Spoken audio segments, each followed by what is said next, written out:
Ah, yes. Let's begin there, with the most beautiful prison ever conceived. You know the one. It doesn't have iron bars or stone walls. No, its walls are made of concern. Its bars are forged from promises, and its lock is a curious alloy of guilt and adoration. Marriage, or any covenant that whispers, "Build this for me, and I will give you everything." They tell you it's a fortress against the lonely dark, a sanctuary, a home. And you, a man born with an architect's ghost in your blood, you believe them. You are driven by a beautiful, terrible instinct to construct, to provide, to build a world so safe, so perfect, that the woman you love will never know a moment of fear or want. It is the noblest of impulses and the most lethal of traps. You start with the foundation, good intentions. You lay the bricks of long hours at a job you secretly despise, each one mortared with the silent prayer that it will be enough. You raise the walls with sacrifice, the friends you stop seeing, the passions you let wither, the dangerous, untamed thoughts you learn to politely smother under a pillow at night. You are building her home, you see. There is no room for the wild things that once lived in you. Then comes the decorating. Her tastes, her comforts, her dreams. The color of the curtains, the shape of the sofa, the scent of the potpourri that clings to the air like a sweet, cloying funeral wreath. You watch, with a strange, detached pride, as the space you've bled for is filled with a life that is not your own. Your books are replaced with photo albums. Your quiet corners are filled with the cheerful chatter of obligations.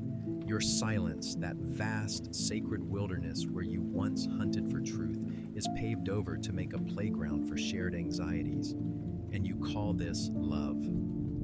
There is an old, forgotten tale from the Carpathian foothills. They speak of a creature, a strigoi, but not one that drinks blood. This one fed on potential. It would find a gifted craftsman, a woodcarver, a stonemason, and whisper to him in his sleep, showing him a vision of a perfect statue he could carve for his beloved, a monument to their love. The craftsman, bewitched, would begin. He would pour all his skill, all his soul into the stone. His family would praise him. His wife would weep with joy. But with every chip of the chisel, a sliver of the man's own future was flaked away. He forgot the songs he used to sing. He no longer saw the faces of his own children. He worked until his hands were bloody stumps and his eyes saw nothing but the stone. On the day he finished, he presented the statue, a perfect, lifeless effigy of his love. And then, having nothing left of himself to give, he simply dissolved, turned to dust on the workshop floor. The village celebrated the masterpiece. Only the wind remembered the man. This is the brutal arithmetic of the gilded cage. The equation is always zero-sum. For every square foot of security you build for her, you lose a mile of your own horizon. Diogenes, that magnificent madman, understood this. When Alexander the Great stood before him, offering him anything in the world, what did the philosopher ask for? Stand out of my light. He knew that the greatest gift another person can give you is not their presence, but their absence when you require the sun. He lived in a clay jar, not because he was poor, but because he was the richest man in Athens. He owned his own light. He possessed his own shadow. How many men today can say the same? They live in sprawling houses, yet are confined to a single armchair. They own powerful cars, yet their only permitted journey is from the office to the home and back again. Their lives are a masterpiece of ethical commitment, as Kierkegaard would say, a testament to duty and responsibility. But the man himself, he is an aesthetic ruin, a ghost haunting the grand museum he curated. A recent analysis, one of those dry psychological papers from 2024 that tries to map the geography of male despair, called it provider paradox. It found that the very role that society rewards men for, the role of the builder, the protector, is the primary catalyst for their existential collapse. The more successful they are in building the cage, the more they rattle its invisible bars. The applause from the outside sounds like laughter from the inside. It's a strange kind of alchemy, isn't it? To turn strength into a weakness, to take the masculine drive to forge a world and use it to forge one's own shackles. It's like being a master swordsmith who spends a lifetime crafting the most beautiful, balanced, lethal blade imaginable, only to hand it over and be told, "Thank you. Now, fall upon it." And the most grotesque part? You do it willingly. You do it for a smile. You do it for a moment of peace. You do it for the lie of us, a word that so often means the slow, comfortable erasure of me. So I ask you, and I want you to feel the cold weight of this question in your gut. Go to your front door. Look at the home you have built, the life you have assembled. Admire its strength, its beauty, its warmth. Now whisper the truth just to yourself where no one else can hear. Is this a sanctuary, or is it the most beautiful tomb you have ever seen?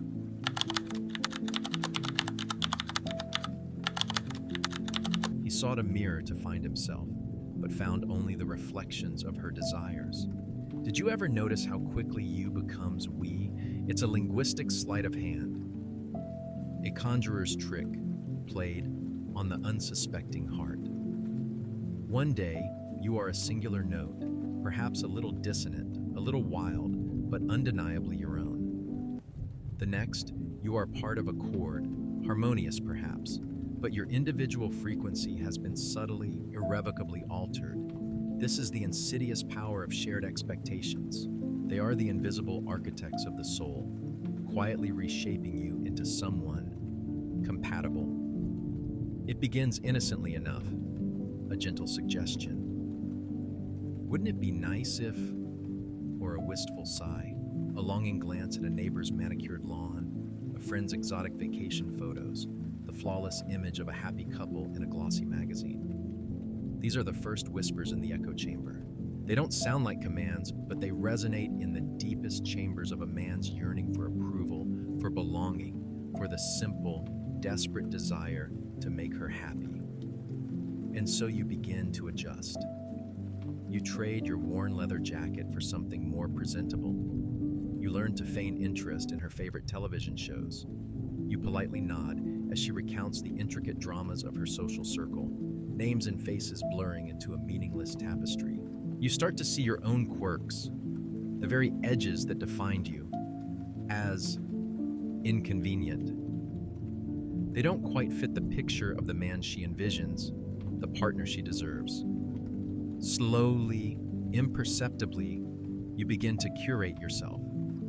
You sand down the rough edges, you polish the dull spots, you repaint the faded colors. You become a reflection, a carefully constructed image designed to please the beholder. You look in the mirror, and the man staring back is familiar yet strangely hollow. He smiles when he's expected to smile. He nods in agreement. He offers the prescribed words of comfort and support. But the light in his eyes has dimmed. The spark of unruly creativity has been banked. The quiet internal monologue, the one that used to challenge and provoke, has fallen silent. There's a chilling little poem I once stumbled upon in a forgotten anthology. He brought her the moon in a silver net, and stars like diamonds, cold and wet. She sighed. It isn't quite the hue of what I dreamed. It isn't you. He emptied his pockets, his heart, his head, until on the ground, his very self lay dead. She smiled and said, "At last, you see, the perfect image. Finally, you're me." It's a grotesque little fable, isn't it? But how often does it play out in the quiet corners of our lives? The constant subtle pressure to conform to an ideal, an expectation that is rarely voiced directly, but hangs in the air like a humid summer evening, thick and suffocating. A 2023 study on marital satisfaction among men noted a significant correlation between feeling understood and feeling validated versus feeling pressured to change. The men who felt their authentic selves were accepted, flaws and all, reported higher levels of happiness. Those who felt they were constantly being subtly molded into someone else, well, their stories were filled with a weary resignation, a sense of being adrift in a sea of unspoken judgments. The tragedy is not that these expectations are inherently malicious. Often they spring from a place of love, of a desire for harmony, for a shared vision. But love, when it demands the sacrifice of the self, becomes a ravenous god. It devours the very essence of what made you, you. And what remains is an echo chamber, reflecting back not your own voice, but the amplified desires of another. Think of the old myth of Echo and Narcissus. Echo, cursed to only repeat the words of others, pines for Narcissus, who is so consumed with his own reflection that he cannot see her. In the context of a relationship built on unspoken expectations, who is Echo and who is Narcissus? Is the man endlessly striving to reflect the desired image, the one who has lost his own voice? Or is the partner, perhaps unwittingly, so enamored with their ideal of him that they fail to see the real man fading away? Consider this. Have you ever found yourself laughing at a joke that wasn't funny simply because she laughed? Have you ever agreed with an opinion you secretly disagreed with, just to avoid a ripple in the calm surface of your shared world? Have you ever looked in the mirror and wondered, with a fleeting, unsettling unease, where did the other one go? The one with the rough edges, the inconvenient passions, the stubbornly independent thoughts? Do you still recognize the reflection, or is it just a convincing imitation?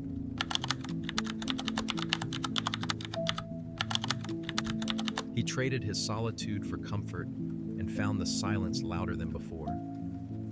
Solitude.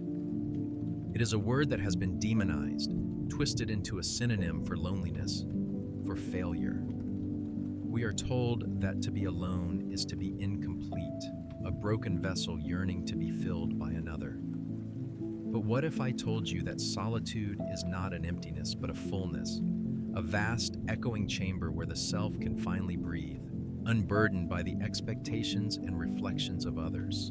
And what if the pursuit of constant companionship, the desperate flight from being alone, is a bargain with shadows, a trade where you surrender your own inner light for the fleeting warmth of borrowed flames? Men are especially vulnerable to this lie. We are taught to be providers, protectors, the steadfast anchors in a turbulent world. Solitude, in this narrative, becomes a weakness, a sign of inadequacy. A man alone is a man who has failed to connect, to build his fortress, to find his other half. And so we run from it, often headlong into the arms of the first person who offers a semblance of warmth, a promise of belonging. But consider the price of this escape. You fill the silence with chatter, often about nothing. You surround yourself with the comforting rhythm of another's presence, even if that presence is a constant, low-grade hum of unspoken resentments or unmet needs. You trade the spaciousness of your own thoughts for the crowded marketplace of shared anxieties. And what happens to the silence you were so afraid of? It doesn't disappear. It simply goes underground, festers in the hidden corners of your heart, and eventually it becomes louder, more deafening than any external noise. Think of the old mariners' tales of siren songs, beautiful melodies that lured sailors to their doom on the jagged rocks. Companionship, when sought as an escape from the self, can be just such a siren song. It promises safety, warmth, a harbor from the storm. But the cost of that harbor might be your own ship, your own journey, your own ability to navigate the seas of your inner world. There's a passage in Schopenhauer, often misconstrued, about the hedgehog's dilemma. Hedgehogs, seeking warmth on a cold winter night, huddle together, but their sharp quills prick each other, forcing them apart. They try again, and the same thing happens. Eventually, they find a distance that allows them to be near enough for warmth, but far enough to avoid pain. Schopenhauer used this as a metaphor for human relationships, the constant push and pull between the need for connection and the desire for solitude. But what if the real tragedy is not the pricking of the quills, but the fear of being cold alone? A fear so great that we tolerate the constant pain of being too close. A 2025 study on the effects of social isolation and voluntary solitude yielded some surprising results. While involuntary isolation was linked to increased rates of depression and anxiety, individuals who actively chose periods of solitude reported increased self-awareness, creativity, and a greater sense of emotional regulation. The key, it seems, is the distinction between being lonely and choosing to be alone. One is a prison, the other a sanctuary. We have built a culture that relentlessly celebrates togetherness, that equates solitude with failure. But look at the great thinkers, the artists, the innovators throughout history. Many of them found their most profound insights in the crucible of their own company. They weren't running from something, they were running to something, a deeper understanding of themselves, of the world. Consider the man who spends every evening in front of the television, his partner beside him, both scrolling endlessly through their phones. They are physically together, but are they truly connected? Or are they merely two ships anchored side by side, each lost in their own fog? The silence between them, the unspoken thoughts, the unacknowledged longings. Isn't that a more profound loneliness than being physically alone with your own thoughts? So, I ask you this: what are you truly afraid of when you are alone? Is it the silence, or is it what the silence might reveal? The uncomfortable truths about yourself that you have been too busy, too distracted, too loved to confront? Have you traded the potential for a profound connection with yourself for the illusion of connection with another? And in that trade, what essential part of yourself have you lost in the shadows of your bargain? He searched for his missing piece in another, only to find he had given his own away. The great romantic lie, the one that has fueled countless poems, songs, and tear-soaked confessions, is the notion of the soulmate, the missing piece that will finally make us whole. We are told that somewhere out there is someone who will complete us, someone who will understand our unspoken desires, fill our empty spaces, and make all the jagged edges of our being fit together perfectly. This is a seductive fantasy, a comforting balm for the inherent loneliness of the human condition. But it is also a dangerous one, because when we believe that our wholeness lies in another, we inevitably surrender our own. Think about the language we use: my better half, my other half. These phrases, seemingly innocuous, betray a fundamental belief in our own incompleteness. We are fractured beings, waiting for someone else to mend us. And in this desperate search for our missing piece, we often overlook the fact that we were whole all along. Perhaps a little rough around the edges, perhaps carrying a few cracks and scars, but undeniably uniquely complete. The danger of the soulmate myth lies in the externalization of our own well-being. We place the responsibility for our happiness, our sense of self-worth, in the hands of another person.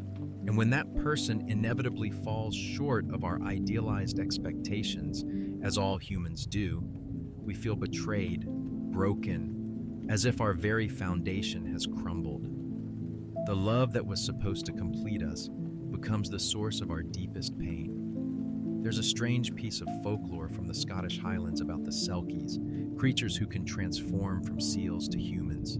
They are said to be incredibly beautiful and alluring, and humans who marry them often experience a fleeting period of intense happiness. But the Selkie always yearns for the sea, for their true form, and eventually they will return, leaving their human spouse heartbroken and alone. The tale is often interpreted as a metaphor for the transient nature of passion, but I see another layer: the danger of trying to possess or complete oneself through another being, who inherently belongs to a different realm.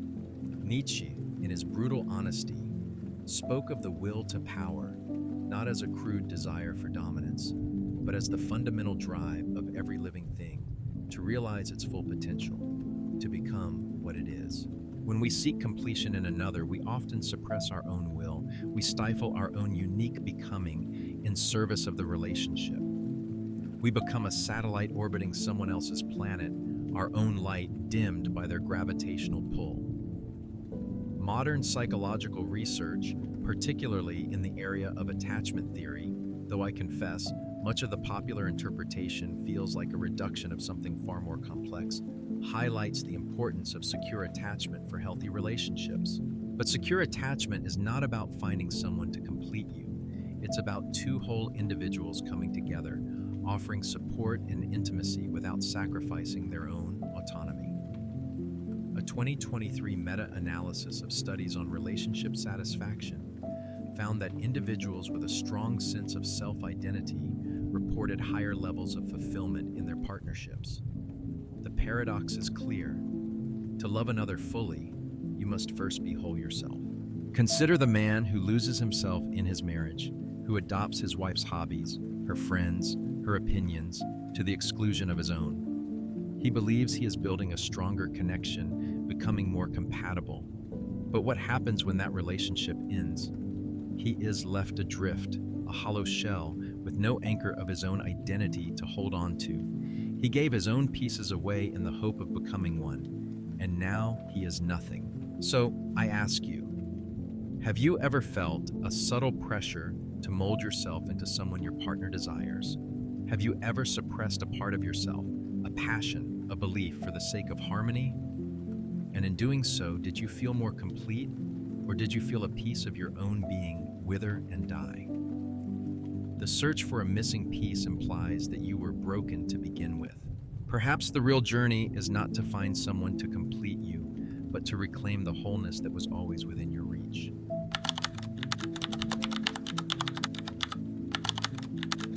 He stopped chasing what destroyed him and found in the quiet stillness the untamed landscape of his own soul. And so we arrive at the final, perhaps the most unsettling truth of all, the liberation that comes when a man finally stops chasing what destroys him. It is not a sudden, dramatic revelation, not a thunderclap of enlightenment. It is a slow, quiet surrender, a weary dropping of the weapons he has been wielding against himself, against the relentless tide of expectations, against the gnawing emptiness he tried to fill with borrowed pieces. It begins with a whisper of defiance, a quiet no to the relentless demands of the echo chamber. It is the courage to reclaim the inconvenient truths of the self, the rough edges, the untamed passions that were once deemed incompatible. It is the slow, painstaking work of piecing together the fragments of his own identity, not to create a perfect whole, but to embrace the beautiful, flawed mosaic of who he truly is. It is the terrifying, exhilarating act of stepping out of the gilded cage, not with bitterness or resentment, but with a quiet understanding that its beauty was a prison built on the foundations of his own sacrifice. He sees now that the walls, though adorned with comfort and security, were suffocating the very life force within him. It is the acceptance of solitude, not as a punishment, but as a sanctuary, a space where the echoes are his own thoughts, where the silence allows the whispers of his own soul to finally be heard. He learns that the emptiness he tried so desperately to avoid was not a void to be filled, but a fertile ground waiting to be cultivated with his own unique being. There's an ancient Zen parable about a man clinging to a branch over a precipice. Below him is a tiger, above him is a mouse gnawing at the branch. In his desperation, he sees a single ripe strawberry growing on the side of the cliff. He plucks it and tastes its sweetness, savoring the fleeting moment of peace in the face of certain doom. The parable speaks to the impermanence of life, but I see another meaning: the importance of finding joy and presence in the midst of our anxieties, even when surrounded by perceived threats. The man who stops clinging to the destructive branch, the one of constant chasing, of seeking external validation may find that the precipice was not a fall, but a new vista. Kierkegaard wrestled endlessly with the concept of despair, seeing it as the sickness unto death, the failure to embrace one's own being. But within his philosophy also lies the seed of liberation. The authentic self is not something to be found, but something to be chosen, even in the face of absurdity and angst. The man who stops chasing external validation begins the arduous but ultimately freeing task of choosing himself with all his imperfections and contradictions. A 2025 study on male identity and well-being in post-relationship contexts revealed a fascinating trend. Men who initially experienced intense distress after a separation, but who then actively engaged in self-reflection and the rediscovery of their own interests and values, reported higher levels of long-term happiness and resilience than those who immediately sought a new relationship to fill the void.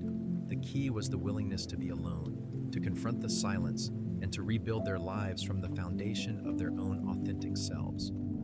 This is not about becoming a hermit, devoid of connection or love. It is about shifting the axis of your existence from external validation to internal congruence. It is about understanding that true connection with another can only come from a place of wholeness, not from a desperate attempt to find your missing piece. Consider the image of a wild, untamed landscape. It may seem chaotic, unpredictable, even dangerous, but within that wilderness lies a profound beauty, a raw vitality, a unique ecosystem teeming with life. The man who stops chasing what destroys him begins to explore the untamed landscape of his own soul, discovering strengths and possibilities he never knew existed in the manicured gardens of his former life. So I leave you with this, whispered in the quiet darkness. What if the things you have been chasing, the things you believed would bring you happiness and fulfillment, were actually leading you further away from yourself? What if the greatest act of courage, the truest path to liberation, lies not in the relentless pursuit, but in the profound and terrifying act of simply letting go? What will you find in the stillness that remains? Dare to listen.